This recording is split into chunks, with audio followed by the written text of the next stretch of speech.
Once again this year, you didn't become the person that you wanted to be, the best version of yourself. You didn't make a change, you failed. And you're thinking, how the hell am I gonna make sure that I don't make the same mistake again next year? If you follow what I share in this video, in a few months, you're gonna be like, wow, I wish I did this earlier because shit, my life has changed big time. I'm gonna share with you the 6 simple steps that you need to take in order to turn your life around. And if you're new here, welcome. My name is Sushila. On this channel, we talk about personal growth, we talk about time management, productivity, self-development, and just how you can live your life true to you. But anyways, let's get started with the video. So step number 1 is actually, as crazy as it sounds, it is to figure out why you want the things that you want. If you don't know why you want something and you actually want something for the wrong reasons, you might be going after the wrong things that are not ultimately going to make you happy, that are not going to create that joy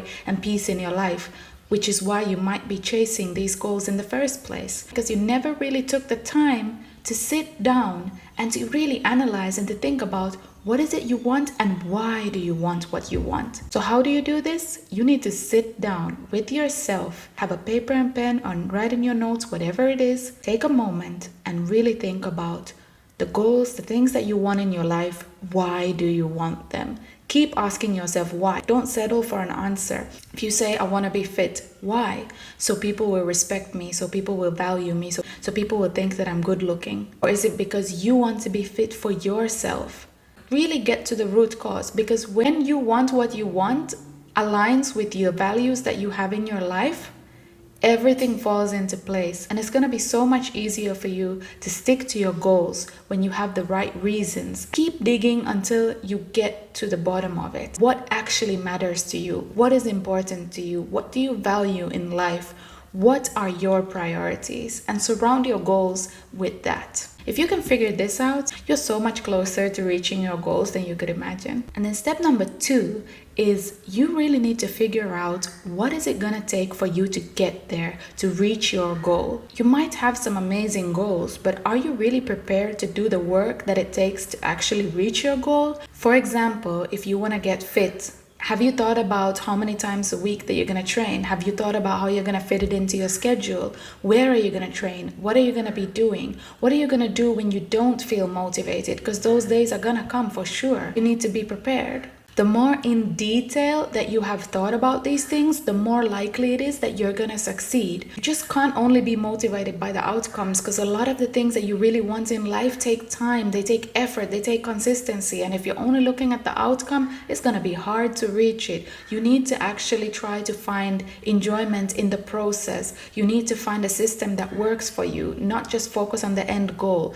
but focus on the daily routines that you have that will make you reach your goals. The famous quote by James Clear, who wrote Atomic Habits, is that we do not rise to the level of our goals, we fall to the level of our systems. What does this mean? It basically means that you can't rely on motivation, you can't rely on just having those goals. You need to actually have systems in place, and those systems will be there to support you even when you don't feel like it. So for example, for me, I'm not always motivated to do my yoga in the morning. I have so many other things that I could be doing. And if I start thinking about the entire workout and what all it's gonna take, I might be like, oh, I don't have time today, let me just skip it. But I have a system in place, I have a routine, I have an order in which I do things which helps me to stick to them. So after I walk my 9 dogs, we go in the bedroom. They all go back to sleep. I take out my yoga mat.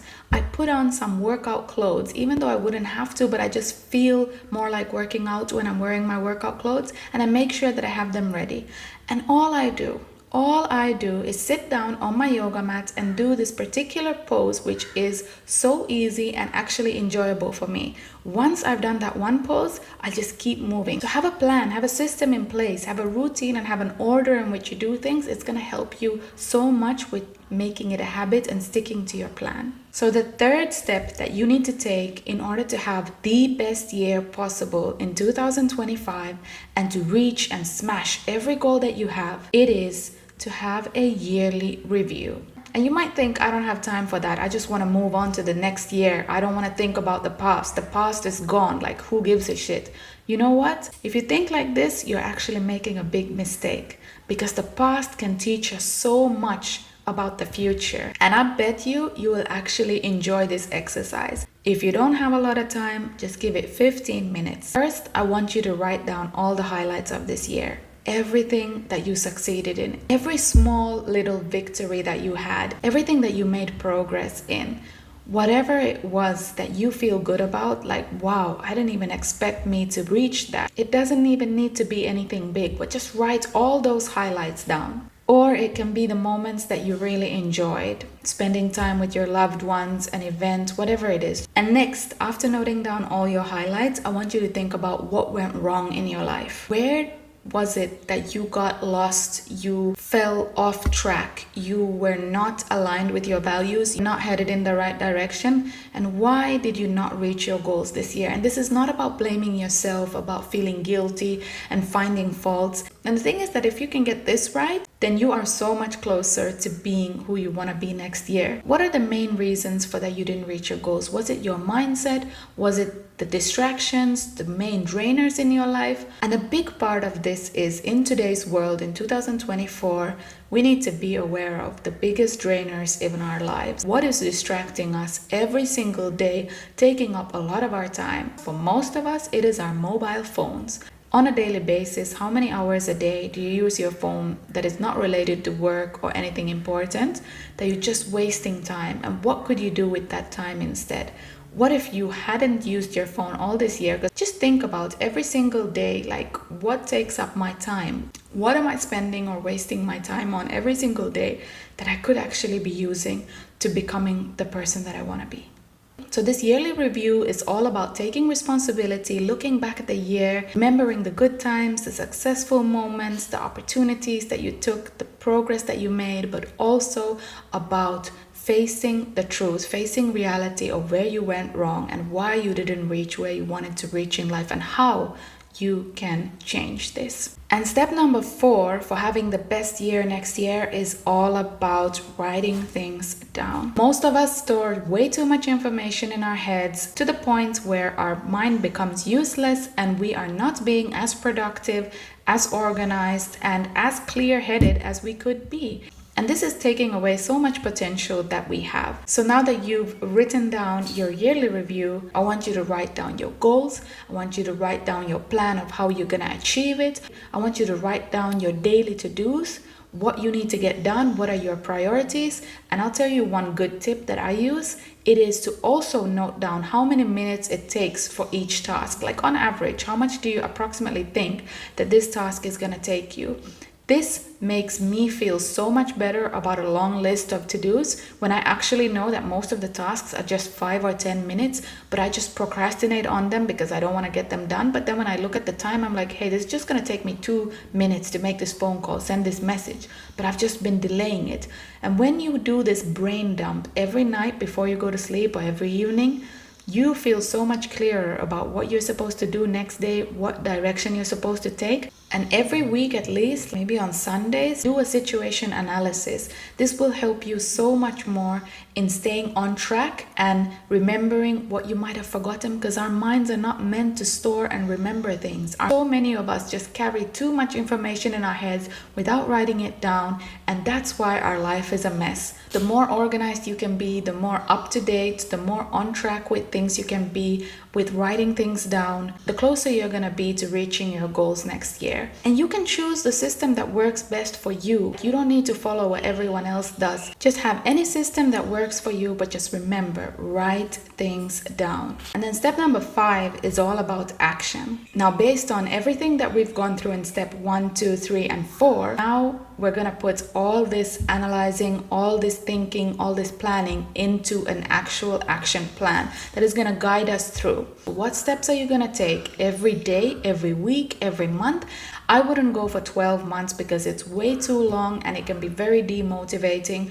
It's such a long time period. 3 months or 90 days just somehow seems so much more attainable. So I would recommend that you make an action plan for 90 days. What goals do you want to reach in the next 90 days, and how are you going to reach those goals? And what are you going to do when you don't feel motivated? And how are you going to make sure that the distractions don't take over you? How are you going to eliminate distractions and minimize them as much as possible? And when you're making this action plan for 90 days, I would say do not have too many big goals. If you have too many big goals, you're not going to make good progress on any of them. You're just going to make a little bit of progress here and there. You might feel overwhelmed and you might end up dropping everything. I would say focus on a few, if not just one big goal for every 3 months or maybe every month, and just make progress in one. And once you have kind of mastered one, or you made it a habit and you're able to, handle it, then take up another big challenge. Don't do it all at once. This is really important. So make an action plan.